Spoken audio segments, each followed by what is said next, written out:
dans la métropole scintillante de Véridian, où les gratte-ciel effleuraient le ciel et où l'opulence régnait à chaque coin de rue. Marcus et Isabelle étaient les figures de proue de la haute société. Leur union était un symbole de réussite. Marcus, l'homme d'affaires avisé et ambitieux, et Isabelle, l'incarnation de la grâce et de la sophistication. Derrière la façade élégante de leur luxueuse demeure, les fondations de leur mariage se fissuraient sous le poids du mensonge. Marcus, absorbé par le monde impitoyable des affaires, trouvait du réconfort dans les bras d'une autre, une liaison secrète avec une collègue. Cachée derrière l'opulence des cercles élitistes de Véridian, Isabelle, recluse dans les murs dorés de leur manoir, rayonnait d'élégance et de prestance, mais la solitude rongeait son cœur. Ses journées étaient parsemées de galas de charité, d'expositions d'art et de déjeuners avec des mondains, une façade qu'elle entretenait pour dissimuler le vide laissé par l'absence de Marcus. C'est lors d'une des grandes expositions d'art de Véridian qu'Isabelle rencontra Oliver, un artiste captivant dont les œuvres portaient l'essence brute de la passion et de l'émotion. Leur rencontre fortuite alluma une étincelle, une connexion inexplicable qui transcenda les barrières de leurs mondes respectifs. Alors qu'Isabelle s'immergeait de plus en plus dans sa nouvelle passion pour les arts, ses rencontres avec Olivier devinrent plus fréquentes. Leur conversation était une échappatoire à l'ennui oppressant de son mariage,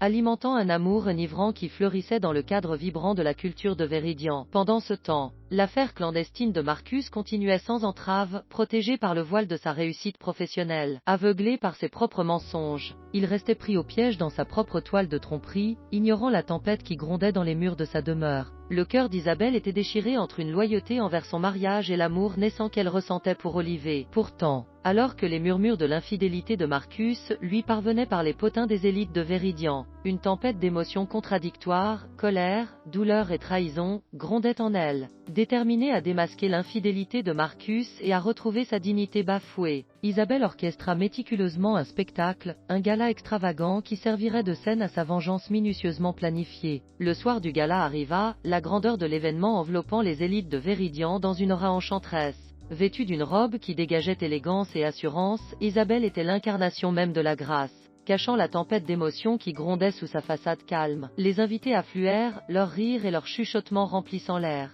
inconscients du drame qui se jouait sous leurs yeux. Marcus, paré des attributs de sa réussite, arriva avec sa maîtresse secrète, leur liaison clandestine camouflée par l'arrogance et la tromperie. Au fil de la soirée, Isabelle tissa sa toile de tromperie, guidant subtilement le récit vers sa révélation climatique. Avec une précision calculée, elle dévoila des preuves irréfutables de l'infidélité de Marcus, une exposition méticuleusement orchestrée qui exposa sa trahison aux yeux scrutateurs de l'élite de Véridian. Des murmures se répercutèrent dans la salle de bal alors que la vérité se déroulait comme une toile qui se déchire, la façade polie de Marcus se brisant sous le poids de preuves indéniables. Les chuchotements se répandirent comme une traînée de poudre, ternissant sa réputation et le laissant exposer, sa liaison mensongère étalée aux yeux de tous. La vengeance d'Isabelle fut accomplie, son cœur partagé entre la satisfaction et la mélancolie. Alors que les échos du scandale résonnaient dans les cercles sociaux de Véridian, Marcus dut affronter les répercussions de ses actions, son image jadis immaculée ternie par la trahison qui avait fermenté sous le vernis de sa réussite. Dans le sillage du scandale, Isabelle, parée d'une force retrouvée, entreprit un voyage de découverte de soi. Elle embrassa sa passion pour les arts et se lança dans une quête pour se redéfinir au-delà des limites d'un mariage construit sur le mensonge. Pendant ce temps, Marcus affrontait les conséquences de sa trahison, ostracisé par les cercles élites qu'il avait autrefois commandés. Leur histoire, chuchotée parmi la grandeur de l'horizon de Véridian, restait un récit exemplaire, une histoire d'amour trahi, de vengeance accomplie, et des conséquences imprévues qui ont à jamais changé la vie de ce pris dans la danse complexe de la haute société de Véridian.